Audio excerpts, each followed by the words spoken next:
सो सतगुरु हरगोबिंद साहब मेरी पीर दे मालिक जी का यह स्थान जिस तरह वो दर्शन करने वास्ते आए हाँ। जगत गुरु हरगोबिंद साहब गरीब नवाज जी जिस वक्त जहांगीर दे पास बादशाह दे पास चंदू ने चुगली की है कि बादशाह गुरु हरगोबिंद साहब जी इस वक्त शस्त्रधारी हो गए हैं। श्री अकाल तख्त साहब रच के सारे सिखा नूं शस्त्र पहनाते हैं, वो तेरा मुकाबला करनगे। ये सुन के बादशाह नूं बड़ा संसा होया। गरीब नवाज जी नूं वजीर खां भेज करके दिल्ली विच बुलाया। आई जो दिल्ली विच आए सच्चे पातशाह मुलाकात सतगुरु जी दे नाल कीती। हिंदू ते मुसलमानों की बात पूछिया। महाराज साहब सच्चे पातशाह जी ने उस वेले पंजवें पातशाह का शब्द उच्चारण किया होया, कारण करण करीम। इस प्रकार के वाक जिस विच हन रामकली के अंदर शब्द हजूर ने पढ़ के सुनाया। कबीर साहब की बाणी अब्बुल अल्लाह नूर पाया कुदरत के सब बंदे, एक नूर ते सब जो बुझिया कौन भले को मंदे। पातशाह नूं तसल्ली होगी, भावें उतरा लिवास गुरु साहब का योधियां वाला है, पातशाही लिवास है, पर सिद्धांत गुरु नानक वाला ही है। इस गल सुन के गुरु साहब के चरणों च झुक गया। फिर उस वेले बादशाह दे ताई चंदू ने चुगली करके कि गुरु साहब जी नूं पातशाह तेनूं साड़ सती चिंबड़ रही है। इस वक्त नजूमियां तो कहा करके इत्थे ग्वालियर दे सतगुरु जी नूं भेजता कि जे गुरु साहब जाप करन तेरे नाम दा पातशाह फिर तू छेती राजी हो सकदा है। पातशाह का फिक्का जा मुंह होया है, ढिला जा हो के मईन दे टिले सच्चे पातशाह के पास पुज्या। बेनती की हजूर मैं आप नूं खेचे देन लगा, मेरे ते कृपा करो, मेरे शरीर का कष्ट जिवें मिट जावे। कहन लगे सच्चे पातशाह की गल है बादशाह? कहे महाराज मैनू साड़ सती नजूमियां ने कहा आई हुई अज तो शुरू हुई है। मैनू बड़ा इसका दुख है। 7.5 साल 3.5 साल इस प्रकार महाराज चिंबड़ी रहिंदी है। साढ़े समियां दे 2.5 3.5 4.5 5.5 6.5 7.5 साल दी इहदी बुनियाद हुंदी है। कृपा करो महाराज मेरा दुख मिट जे। हजूर हस के कहन लगे बादशाह साड़ सदी जी ते आई है, उसे ते आई है, तेरे ते नहीं आई, संसा ना कर। पर फिर बादशाह ने निराशा हो गया कि महाराज आप जाना नहीं चाहते। हजूर ने उस वे अपना पद पान बिरद जान के साध संगत जी बादशाह नूं कहा चंगा बादशाह असीं ग्वालियर जाने हैं। क्यों कह के सतगुरु महाराज साहब जी आगरे विच 500 सिख जिहड़ा नाल घोड़ चढ़िया सी उस नूं छड्ड के 5 सिखां नूं नाल लैके भाई जेठा जी, भाई प्राणा जी, भाई लंगाहा जी अते भाई पैड़ा जी अते भाई बिरिया जी इन्हां नूं नाल लैके महाराज साहब जी चल पे।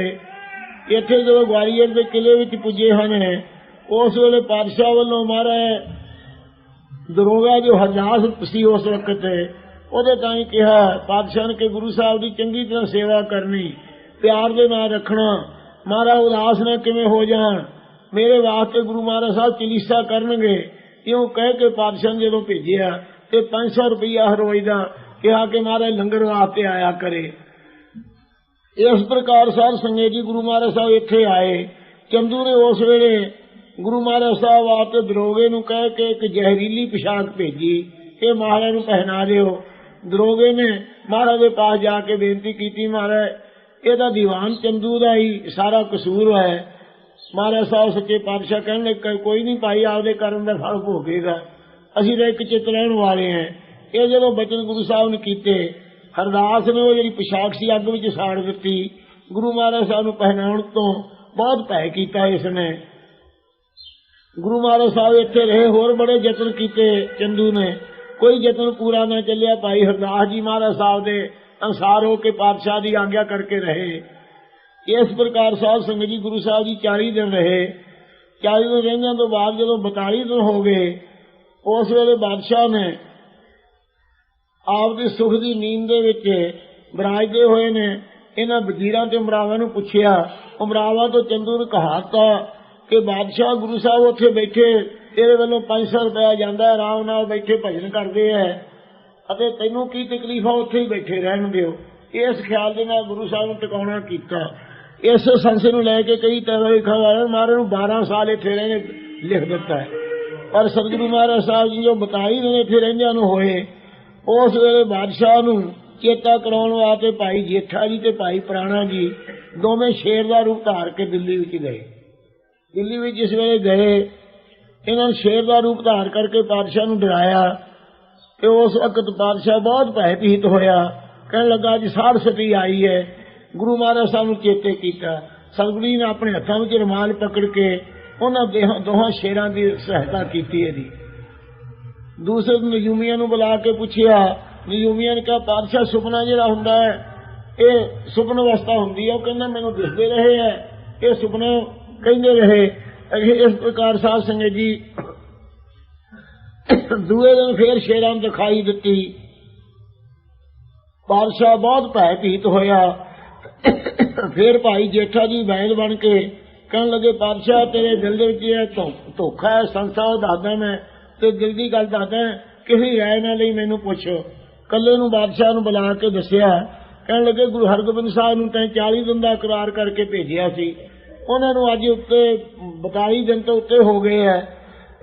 उन्हां नूं जे तूं लियावे फिर तैनूं कोई किसी प्रकार दा पै नहीं। यह सुन के बादशाह ने वजीर खां नूं भेजिया सच्चे पातशाह दे रहण वास्ते। इधर जेडे उम्र के कैदी 52 राजे सन साध संगत जी, राजपूत राजे पकड़ के जहांगीर ने इत्थे ग्वालियर के किले छड्डे सी। उम्र कैदी सन भी इत्थे ही मर जाण ते इन्हां नूं छड्डिया ना जावे। वो बड़े दुखी सन। नहीं तां नजरबंद हुंदे जेडे हाकम हुंदे जां राजे हुंदे है, इन्हां दे ते इन्ना कहर पाया सी। गलां विच इन्हां दे जंजीर पाए होए सन अते पैरां विच लोहे दीयां बेड़ियां पाईयां होईयां सन अते आप तहखाने जिहड़े डूंघे 2-3 छत्तां उन्हां 'च किल गड्ढे होए हन जिथे पैर ना सकण ओ राजे। इन्नी तकलीफ दित्ती गई सी उस वक्त। इन्हां राजिਆਂ ਨੂੰ कैदी कीता गया सी। जिदन ते गुरु साहब जी इत्थे आए सन, सतगुरु जी ने आप प्रशादा छकना पातशाह की जिहड़ी दित्ती होई भेटा है ਉਹਦੇ चंगी कार नहीं कीता। भाई जेठा ते प्राणा जी उत्थे ठठियारां दे घर जाके कुछ किरत करिया करवे, जो पैसे मिलते ओहदा अन्न लिया के गुरु साहब ने छकाया करवे। ते ओह जिहड़ा 500 रुपया आउंदा ओहदा कड़ाह प्रसाद करके वो सारे कैदियां नूं गुरु साहब जी दौण लग गए। इस प्रकार सारे कैदियां की 40 दिन बड़ी भारी तृप्ति हुई, बहुत प्रसन्न होए। आस रख बैठे कि गुरु महाराज साहब सानू हुण छुड़ा के ले जाणगे। जदों बादशाह वालों आया कि परवाना कि महाराज आप आ जाओ, उस वेले इन्हां सारियां ने 52 राजियां ने कैदियां ने बेनती की महाराज जां तां सानू लै चलो नाल ते नहीं तां सानू किसे ने छुड़ाउणा नहीं, आप कृपा करो। उस वेले गुरु साहब धीर जी के नहीं भाई थानू नाल लैके चलांगे, सरसा ना करो।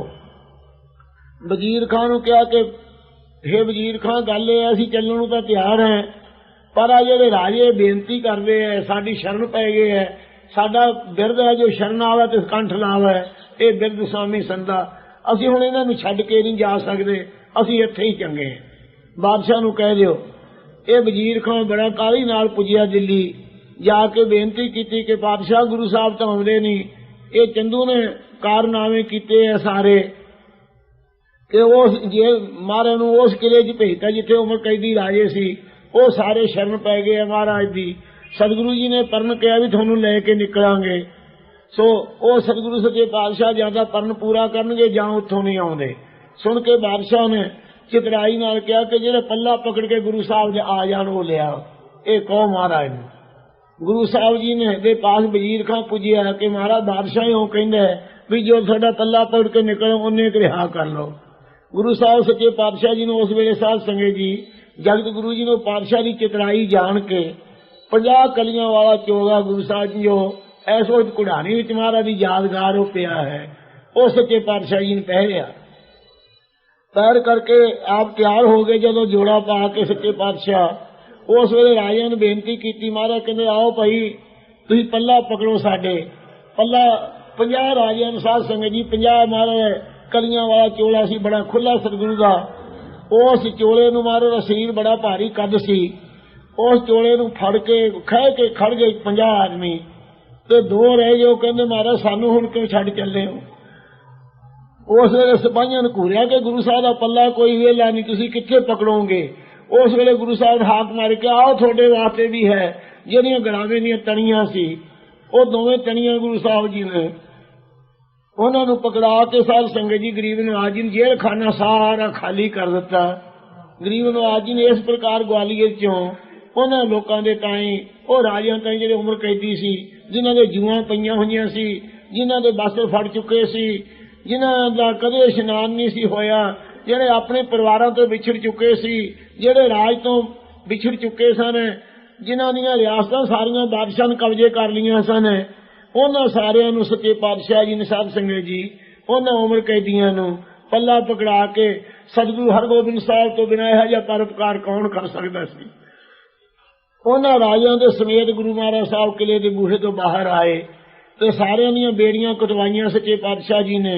ਉੱਥੇ ਦ੍ਰਿਸ਼ਟਾਂਤ ਦਿੱਤੇ ਹਨ ਕਿ ਜਿਵੇਂ ਚੰਦਰਮਾ ਦੇ ਨਾਲ ਤਾਰਿਆਂ ਦਾ ਮੰਡਲ ਹੁੰਦਾ ਹੈ, ਐਂ ਗੁਰੂ ਗੋਬਿੰਦ ਸਿੰਘ ਹਰਗੋਬਿੰਦ ਸਾਹਿਬ ਜੀ ਤਾਂ ਚੰਦਰਮਾ ਦੀ ਨਹੀਂ ਆਈ ਹੈ, ਰਾਜੇ ਸਾਰੇ ਤਾਰਿਆਂ ਦੀ ਨਹੀਂ ਪੱਲਾ ਪਕੜ ਕੇ ਨਾਲ ਆ ਰਹੇ। ਜਾਂ ਇਉਂ ਕਹੋ ਵੀ ਘੁਮਾਸਰ ਦੀ ਕੈਦ ਵਿੱਚੋਂ ਜਿਵੇਂ ਕ੍ਰਿਸ਼ਨ ਭਗਵਾਨ ਨੇ ਸਾਰੀਆਂ ਜਿਹੜੀਆਂ 16,000 ਰਾਜਿਆਂ ਦੀਆਂ ਲੜਕੀਆਂ ਕੈਦ ਕੀਤੀਆਂ ਹੋਈਆਂ ਸੀ, ਉਹ 20,000 ਪੂਰੀਆਂ ਕਰਕੇ ਉਹਨੂੰ ਵਿਆਹਣ ਦਾ ਪ੍ਰਤਿਗਿਆ ਕੀਤੀ ਸੀ। ਉਹਨਾਂ ਸਾਰਿਆਂ ਨੂੰ ਕ੍ਰਿਸ਼ਨ ਜੀ ਜਿਵੇਂ ਜੇਲ੍ਹ ਚੋਂ ਲੈ ਕੇ ਨਿਕਲੇ ਸਨ ਘੁਮਾਸਰ ਦੀ ਚੋਂ, ਅਤੇ ਇਸ ਪ੍ਰਕਾਰ ਜਿਵੇਂ ਜਰਾਸੰਧ ਦੀ ਕੈਦ ਵਿੱਚੋਂ ਰਾਜਿਆਂ ਨੂੰ ਕ੍ਰਿਸ਼ਨ ਜੀ ਨੇ ਛੁਡਾਇਆ ਸੀ, ਇਸ ਪ੍ਰਕਾਰ ਗੁਰੂ ਹਰਗੋਬਿੰਦ ਸਾਹਿਬ ਮਹਾਰਾਜ ਸੋਭਾ ਦੇ ਸਹਿਤ ਹੋ ਰਹੇ ਹੈ। ਉਹਨਾਂ ਰਾਜਿਆਂ ਨੂੰ ਪਕੜ ਕੇ ਸੱਚੇ ਪਾਤਸ਼ਾਹ ਲੈ ਕੇ ਬਾਹਰ ਗਵਾਲੀਅਰ ਦੇ ਕਿਲੇ ਤੋਂ ਨਿਕਲੇ ਆਏ ਸੱਚੇ ਪਾਤਸ਼ਾਹ। ਉਸ ਵੇਲੇ ਭਾਈ ਬੁੱਢਾ ਸਾਹਿਬ ਜੀ ਗੁਰੂ ਸਾਹਿਬ ਦੇ ਦਰਸ਼ਨ ਕਰ ਰਹੇ ਸਨ। ਇਸ ਪ੍ਰਕਾਰ ਸਾਧ ਸੰਗਤ ਜੀ ਗਰੀਬ ਨਵਾਜ ਜੀ ਨੇ ਇਹ ਆਪ ਦਾ ਨਾਮ ਬੰਦੀ ਛੋੜ, ਸਤਿਗੁਰੂ ਦਾ ਸ਼ਬਦ ਆਇਆ ਹੈ ਬੰਦੀ ਛੋੜ, ਆਪ ਦਾ ਬਿਰਦ ਹੈ ਬੰਦੀ ਛੋੜ। ਇਉਂ ਗੁਰੂ ਸਾਹਿਬ ਜੀ ਨੇ ਜੇਲ੍ਹ ਖਾਨਾ ਸਾਰਾ ਖਾਲੀ ਕੀਤਾ। ਉਹ ਉਮਰ ਦੇ ਕੈਦੀ ਰਾਜਿਆਂ ਨੂੰ ਸੱਚੇ ਪਾਤਸ਼ਾਹ ਤੋਂ ਬਿਨਾਂ ਕੌਣ ਭਾਈ ਛੁਡਾ ਸਕਦਾ ਸੀ? ਸਤਿਗੁਰੂ ਤੋਂ ਬਿਨਾਂ ਐਸਾ ਉਪਕਾਰ ਕੌਣ ਕਰ ਸਕਦਾ ਸੀ? ਕੋਈ ਨਹੀਂ ਸੀ ਕਰ ਸਕਦਾ। ਉਸ ਵਕਤ ਸਾਧ ਸੰਗਤ ਜੀ ਫੇਰ ਸਾਰੀਆਂ ਦਿੱਲੀ ਵਿੱਚ ਲਿਜਾ ਕੇ ਇਹਨਾਂ ਦੇ ਜਿਹੜੇ ਰਾਜ ਸੀ ਉਹ ਸਾਰੇ ਸਤਿਗੁਰੂ ਜੀ ਨੂੰ ਦਵਾਏ। ਆਪਣੀ ਵੱਲੋਂ ਇੱਕ ਘੋੜਾ ਤੇ ਸਿਰੋਂ ਪਾ ਤੇ ਪੁਸ਼ਾਕੇ ਦਵਾਏ। ਇਸ ਪ੍ਰਕਾਰ ਉਹ ਹਿੰਦੀ ਤਰੀਕ ਲਿਖਿਆ, ਅਕਾਲ ਤਖਤ ਸਾਹਿਬ ਆ ਕੇ ਸਾਰੇ ਰਾਜੇ ਗੁਰੂ ਹਰਗੋਬਿੰਦ ਸਾਹਿਬ ਦੇ ਚਰਨਾਂ 'ਚ ਝੁਕਦੇ ਰਹੇ ਜਿੰਨਾ ਚਿਰ ਜਿਉਂਦੇ ਰਹੇ। ਇਸ ਪ੍ਰਕਾਰ ਸਾਧ ਸੰਗਤ ਜੀ ਗੁਰੂ ਸਾਹਿਬ ਜੀ ਨੇ ਉਹਨਾਂ ਨੂੰ ਆਪਣੀ ਸਿੱਖੀ ਵੀ ਬਖਸ਼ੀ, ਕਿਹਾ ਕਿ ਸਤਨਾਮ ਦਾ ਜਾਪ ਕਰਿਆ ਕਰੋ। ਇਸ ਪ੍ਰਕਾਰ ਉਹ 52 ਰਾਜਿਆਂ ਨੂੰ ਸਿੱਖੀ ਬਖਸ਼ੀ ਤੇ ਪਾਤਸ਼ਾਹ ਦੀ ਕੈਦ ਤੋਂ ਛੁਡਾਇਆ। ਇਉਂ ਬੰਦੀ ਛੋੜ ਗੁਰੂ ਹਰਗੋਬਿੰਦ ਸਾਹਿਬ ਦੇ ਆਪ ਦਰਬਾਰ ਦੇ ਦਰਸ਼ਨ ਕਰਨ ਵਾਸਤੇ ਆਪਾਂ ਆਏ ਹਾਂ ਸਾਧ ਸੰਗਤ ਜੀ। ਇਸੇ ਪ੍ਰਕਾਰ ਸਤਿਗੁਰੂ ਨਾਨਕ ਦੇਵ ਮਹਾਰਾਜ ਸਾਹਿਬ ਜੀ ਉਹ 52 ਕੈਦੀ ਸਾਰੇ ਏਵਨਾਬਾਦ ਦੇ ਲੋਕ ਕੈਦੀ ਕਰ ਲਏ ਸੀ। ਫਿਰ ਸਤਿਗੁਰੂ ਨਾਨਕ ਦੇਵ ਜਗਤ ਗੁਰੂ ਜੀ ਨੇ ਉਹਨਾਂ ਕੈਦੀਆਂ ਦੀਆਂ ਚੱਕੀਆਂ ਜਿਹੜੀਆਂ ਸੀ, ਭਾਈ ਮਨੀ ਸਿੰਘ ਸਾਹਿਬ ਨੇ ਕਿਹਾ ਹੈ ਕਿ ਉਹ ਕੈਦੀ ਜਿਹੜੇ ਬੜੇ ਦੁਖੀ ਸੀ, ਪੀਣਾ ਪੀਂਦੇ ਸਨ। ਗੁਰੂ ਮਹਾਰਾਜ ਨੇ ਕਿਹਾ ਭਈ ਆਪੇ ਚੱਕੀਆਂ ਚੱਲਣਗੀਆਂ, ਸਤਨਾਮ ਵਾਹਿਗੁਰੂ ਦਾ ਜਾਪ ਕਰੋ ਤੇ ਗਲਾ ਪਾਈ ਚੱਲੋ। ਇਸੇ ਪ੍ਰਕਾਰ ਸਾਧ ਸੰਗਤ ਜੀ ਹੋਇਆ। ਚੱਕੀਆਂ ਸਾਰੇ 1100 ਕੈਦੀ ਸੀ, ਉਹਨਾਂ ਦੀਆਂ ਚੱਕੀਆਂ ਆਪੇ ਚੱਲਣ ਲੱਗ ਗਈਆਂ ਅਤੇ ਗੁਰੂ ਮਹਾਰਾਜ ਸਾਹਿਬ ਸੱਚੇ ਪਾਤਸ਼ਾਹ ਦੀ ਚੱਕੀ ਆਪ ਹੀ ਫਿਰੇ। ਇਹ ਵੇਖ ਕਰਕੇ ਗੁਰਪ੍ਰਤਾਪ ਨਾਨਕ ਪ੍ਰਕਾਸ਼ ਦਾ ਲਿਖਿਆ ਕਿ ਪਹਿਲੇ ਪਾਤਸ਼ਾਹ ਦੀ ਚੱਕੀ ਆਪੋਂ ਫਿਰਦੀ ਸੀ, ਪਰ ਭਾਈ ਮਨੀ ਸਿੰਘ ਦਾ ਵੱਡੀ ਉਗਾਹੀ ਆ ਪੁਰਾਣੀ। ਉਹਨਾਂ ਨੇ ਕਿਹਾ ਸਾਰਿਆਂ ਦੀਆਂ ਕੈਦੀਆਂ ਚੱਕੀਆਂ ਆਪੋਂ ਮਹਾਰਾਜ ਦੀ ਕਿਰਪਾ ਨਾਲ ਫਿਰਦੀਆਂ ਸਨ। ਇਸ ਪ੍ਰਕਾਰ ਗੁਰੂ ਸਾਹਿਬ ਜੀ ਨੇ ਜੋ ਬਾਬਰ ਨਾਲ ਆ ਕੇ ਚਰਨ ਪਕੜ ਲਏ ਸੀ, ਉਸ ਵੇਲੇ ਬਾਬਰ ਦੀ ਕੈਦ ਵਿੱਚੋਂ ਸਾਰੇ ਏਮਨਾਵਾਦੀਆਂ ਨੂੰ ਸਤਿਗੁਰੂ ਨਾਨਕ ਦੇਵ ਜੀ ਰਿਹਾ ਕੀਤਾ ਸੀ। ਉਸ ਵੇਲੇ ਕਿਹਾ ਸੀ ਖੁਰਾਸਾਨ ਖਸਮਾਨਾ ਕੀਆ, ਹਿੰਦੁਸਤਾਨ ਡਰਾਇਆ, ਆਪੇ ਦੋਸ਼ न ਦੇਈ ਕਰਤਾ ਜਮ ਕਰ ਮੁਗਲ ਚਲਾਇਆ। ਇਸ ਪ੍ਰਕਾਰ ਦੇ ਵਾਕ ਕਹੇ ਸਨ। ਕਰਤਾ ਤੂੰ ਸਭਨਾ ਕਾ ਸੋਈ, ਜੇ ਸੜਤਾ ਸੜਤੇ ਕੋ ਮਾਰੇ ਤਾਂ ਮਨ ਰੋਸ न ਹੋਈ, ਸੋ ਇਤੀ ਮਾਰ ਪਈ ਕਰਲਾਣੇ ਤੈਂ ਕੀ ਦਰਦ न ਆਇਆ। ਇਹ ਵਾਕ ਕਹੇ ਸਨ। ਬਾਬਰ ਨੇ ਗੁਰੂ ਸਾਹਿਬ ਦੇ ਚਰਨ ਪਕੜ ਕੇ ਮਾਫੀ ਲਈ ਸੀ। ਇਵੇਂ 10ਵੇਂ ਪਾਤਸ਼ਾਹ ਨੇ ਜਦੋਂ ਬਹਾਦਰ ਸ਼ਾਹ ਨੇ ਗੁਰੂ ਸਾਹਿਬ ਦੀ ਸ਼ਰਨ ਲਈ ਭਾਈ ਨੰਦ ਲਾਲ ਦੇ ਰਾਹੀਂ, ਉਸ ਵੇਲੇ ਆਗਰੇ ਦੇ ਵਿੱਚ ਜਿੰਨੇ ਕੈਦੀ ਔਰੰਗਜ਼ੇਬ ਦੇ ਕੀਤੇ ਹੋਏ ਸੀ ਸਾਰਿਆਂ ਨੂੰ ਗੁਰੂ ਸਾਹਿਬ ਜੀ ਰਿਹਾ ਕਰਾਇਆ ਸੀ। ਅਤੇ ਜਿਨ੍ਹਾਂ ਦੇ ਰਿਹਾ ਕਰਨ ਵਿੱਚੋਂ ਹਿਰਦਾ ਰਾਮ ਕਵੀ ਦਾ ਹਨੂਮਾਨ ਨਾਟਕ ਹੈ ਜਿਹੜਾ, ਉਹ ਪੁਸਤਕ ਆਗਰੇ ਦੀ ਕੈਦ ਵਿੱਚੋਂ ਮਹਾਰਾਜ ਸਾਹਿਬ ਜੀ ਨੂੰ ਦਰੋਗੇ ਦਿੱਤਾ ਸੀ। ਉਹ ਗੁਰੂ ਸਾਹਿਬ ਜੀ ਦੇ ਦਲ ਵਿੱਚ ਹੀ ਰਿਹਾ। ਉਦੋਂ ਉਸ ਦੇ ਵਿੱਚ ਕੁਝ ਕਵਿਤਾ ਘਟੀ ਹੋਈ ਸੀ। ਜਿਹੜਾ ਪਰਸ਼ੁਰਾਮ ਦਾ ਤੇ ਲక్ష్మణ ਦਾ ਸੰਵਾਦ ਸੀ, ਉਹ ਕਾਂਸੀ ਰਾਮ ਕਵੀ ਤੋਂ ਗੁਰੂ ਸਾਹਿਬ ਜੀ ਨੂੰ ਪਵਾਏ ਸਨ ਛੰਦ। ਇਸ ਪ੍ਰਕਾਰ ਸਾਧ ਸੰਗਤ ਜੀ ਗੁਰੂ ਮਹਾਰਾਜ ਸਾਹਿਬ ਸਾਰਿਆਂ ਸਮਿਆਂ 'ਚ ਗਈ ਬਹੋਲ ਬੰਦੀ ਛੋੜ 10 ਸਰੂਪਾਂ ਦੇ ਅੰਦਰ। ਇਸ ਪ੍ਰਕਾਰ ਮਹਾਰਾਜ ਜੀ ਨੇ ਜੰਮਣ ਮਰਨ ਦੇ ਕਲੇਸ਼ ਸਾਰੇ ਕੱਢੇ ਹੈ। ਅੱਜ ਬੰਦੀ ਛੋੜ ਦੇ ਆਪਾਂ ਸਥਾਨ ਦੇ ਦਰਸ਼ਨ ਕਰਨ ਵਾਸਤੇ ਭਾਗਾਂ ਵਾਲੇ ਆ ਪੁੱਜੇ ਹਾਂ ਸਾਧ ਸੰਗਤ ਜੀ। ਇਹ ਸਾਧ ਸੰਗਤ ਨੇ ਬੜੀ ਭਾਰੀ ਸੇਵਾ ਕੀਤੀ ਹੈ। ਸਭਨਾਂ ਦੇ ਰੋਮ ਰੋਮ ਕਰਕੇ ਮਾਈ ਭਾਈ ਦੇ ਧੰਨਵਾਦੀ ਹਾਂ।